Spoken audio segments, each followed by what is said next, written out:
Subscribe करें हमारे YouTube channel साधना gold को और पाएं वीडियोस सबसे पहले।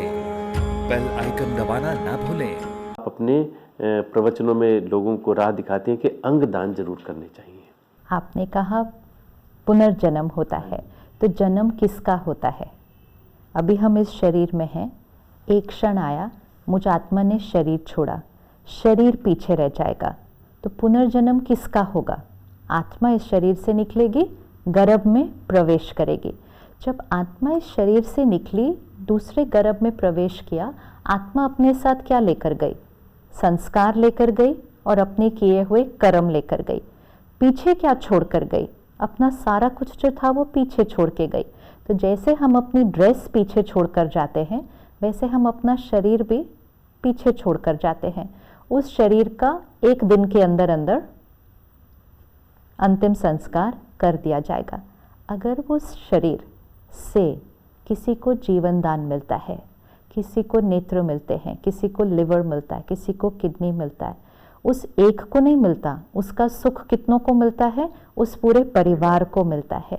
तो अगर हमारा वो शरीर जो किसी काम का नहीं है, अगर आप देखो कपड़े भी किसी के काम आ जाए, हमारी बुक्स पीछे किसी के काम आ जाए, हमारी चीज़ें किसी के काम आ जाए, हमारा शरीर किसी के काम नहीं आ रहा था, उसको तो हम जला रहे थे या दफना रहे थे। जो चला जाता है उसके नाम से पीछे का परिवार दान करता है ना दान, कि हमारे ये चले गए हैं, हम उनके नाम से ज्ञान दान कर रहे हैं, धन दान कर रहे हैं, किसी के नाम से हॉस्पिटल खोल रहे हैं, किसी के नाम से स्कूल खोल रहे हैं।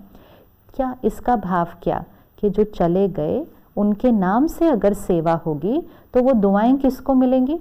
उस आत्मा को मिलेगी।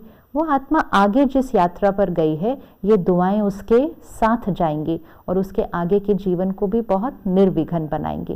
तो अगर किसी को शरीर दे दिया तो कितनी दुआएं कमाएंगे? और दुआएं कौन कौन कमाएगा? जो आत्मा आगे गई वो भी कमाएगी।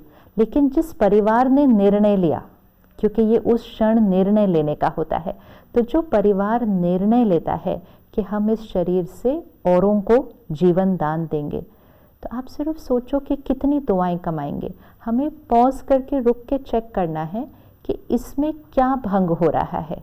कोई शरीर साथ नहीं जा रहा था कि शरीर का अंग हट गया तो अगले जन्म में उसका नुकसान होगा।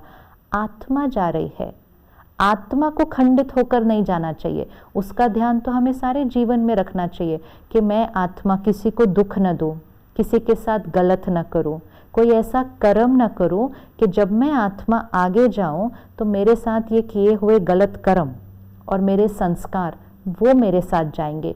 और जब वो मेरे साथ जाते हैं तो मेरा अगला जीवन, मेरा अगला शरीर, मेरे अगले रिश्ते, उन सब पे मेरे संस्कारों का असर पड़ता है।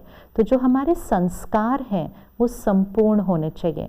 आत्मा जो आगे जा रही है वो सर्वगुण संपन्न आगे जानी चाहिए, खंडित नहीं जानी चाहिए, कोई विकार अपने ऊपर लेकर नहीं जानी चाहिए। शरीर तो जड़ है, उसको तो पीछे छोड़कर जाएंगे, और ही किसी को अगर सुख देंगे तो अगले जीवन में तो उसका और दुआएं मिलेंगी, अच्छा शरीर मिलेगा, अच्छा परिवार मिलेगा।